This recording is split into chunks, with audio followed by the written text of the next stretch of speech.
¿Cómo obtener la vida eterna?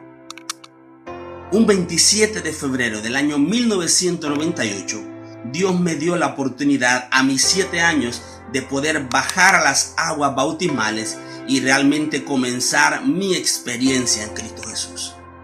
Pero ¿cómo todo comenzó? En esta ocasión quiero recordar una historia registrada en el libro de Hechos. El carcelero de Filipos estaba a punto de quitarse la vida. Todo había salido mal. Él había hecho un juramento con su vida de que nunca iba a permitir que un solo recluso de la cárcel saliera. Y en esa ocasión las puertas se habían caído, los muros se habían derrumbado, las cadenas se habían reventado y los presos estaban libres. Y cuando estaba por clavarse la espada, Pablo, Silas, lo detuvo. No te quité la vida, aquí estamos, tranquilo. Y las palabras, la reacción de aquel hombre que había escuchado a Silas y a Pablo cantar y orar en la cárcel, exclamó diciendo: señores, ¿qué tengo que hacer para ganar la vida eterna? ¿Qué tengo que hacer para ser salvo? A lo que Pablo respondió: solo cree en el Señor Jesucristo y serás salvo, tú y tu casa. ¿Realmente creer le fue suficiente a aquel carcelero en Filipos para obtener la vida eterna? Y si no fue suficiente, ¿qué quiso decir Pablo con las palabras de que cree solamente y serás salvo tú y tu casa? En el libro de Santiago vamos a leer en este momento un versículo que nos ayuda a aclarar el significado de lo que Pablo trató, el mensaje que le estaba dando en aquel momento a aquel carcelero. Y dice el versículo 2, el verso 19 de Santiago: ¿tú crees que Dios es bueno? Bien haces. Pero también los demonios creen y tiemblan. ¿Los demonios creen y tiemblan? Sí. Entonces esto nos permite ver que Pablo no se refería solamente a creer que Dios existía. Ah, sí, Dios existe, qué bueno, con eso me salvo. Al parecer esta declaración tuya habrás podido llegar a la respuesta: ¿fue suficiente para el carcelero? Y si lo fue, ¿significa que todo el que simplemente crea que Dios está en el cielo tendrá la salvación? ¿Significaría entonces que los demonios también tendrían derecho a la vida eterna? ¿Qué significó para el carcelero creer de que Jesucristo era el Señor? ¿Qué le permitió tener la vida eterna? ¿Qué puede permitirle a alguien alcanzar el cielo? Durante esta semana yo lo invito para que me acompañe, que nos pueda sintonizar y compartir con sus familiares y amigos esta transmisión, para poder descubrir a través de la Biblia los pasos para el camino hacia la vida eterna.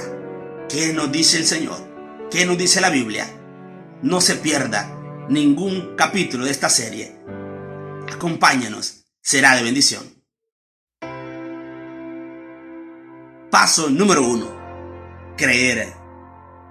El tema de la salvación del ser humano, cómo Dios nos salvó, cómo alguien murió por nosotros, que merecíamos morir y que ahora tenemos derecho a la vida.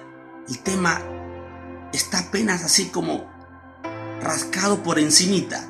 La mente humana es tan pequeña, tan finita para comprender algo tan grande, que lo poco que sabemos no alcanza para nuestra mente. Dios, en su plan de salvación, nos permitirá aún por la eternidad seguir estudiando y para comprender más de cómo fuimos salvos. Pero por ahora, lo que la Biblia nos enseña será suficiente. Y hoy hablaremos de creer. ¿Creer es suficiente para alcanzar la vida eterna? Para el carcelero de Filipos no se trataba solamente de creer de que Dios existía. Las palabras cree en el Señor Jesucristo y serás salvo tú y tu casa significaba que el carcelero estaba aceptando de que Jesús era el Mesías, que el carcelero estaba aceptando de que Jesús era su Señor, de que Jesús realmente era su Salvador, de que aceptaba el amor de Jesús en la cruz del Calvario y que él también quería amarlo más. Como dice San Juan 3:16, porque de tal manera amó Dios al mundo que dio a su único Hijo para que todo aquel que en Él crea no se pierda, mas tenga vida eterna. Creer es más que decir que Dios existe. Creer de tal manera que yo acepto el sacrificio de Jesús en la cruz del Calvario. Creer de tal manera que yo estoy dispuesto a aceptar el amor que Él me da y yo quiero amarle más. Creer de tal manera de aceptar de que yo merecía morir y Él murió por mí. Creer de que su amor es suficiente para ayudarme en mi vida. Creer que su amor me es suficiente para resolver mis problemas. Creer de que su amor es suficiente para poder cambiar mi vida, tener el cambio que necesito. Creer que no puedo vivir más en ese amor y tengo que aceptarlo porque no hay otro camino. Él es el único camino. Creer al punto tal de decir: Señor, yo creo en ti y sé que tú amas a mis hijos, tú amas a mi esposo, tú amas a mi esposa, tú amas mi matrimonio y no dejarás que esto fracase, no dejarás que yo me hunda. Creer es más que decir que Dios existe. ¿Tú crees? ¿Te falta creer? La palabra de Dios en Filipenses, el capítulo 2, el verso 13. Si te cuesta creer, si a ti te está costando creer, vea lo que dice la palabra de Dios, porque Dios es el que produce en vosotros tanto el querer como el hacer su buena voluntad. Hoy dígale: Señor, ayúdame entonces a creer. Hoy dígale: Padre, yo quiero creer al punto de aceptarte que eres mi Salvador. Quiero creer al punto de necesitar tu amor. Quiero creer de tal forma que no haya nada ni nadie que me aparte del amor que tú me ofreces. Creer, si tú quieres creer de esa manera, dile: Señor, hoy yo quiero creer en ti. Yo hoy quiero creer en el Señor. ¿Deseas tú también creer en Él? Si tú crees, también podrás ser salvo tú y tu casa. Si tú aceptas al Señor creyendo de esta manera, te encuentras un paso más cerca de la ruta hacia la salvación. Que Dios te bendiga y que este día puedas pasarlo convencido de decir: creo en el Señor, Él está conmigo, no me dejará.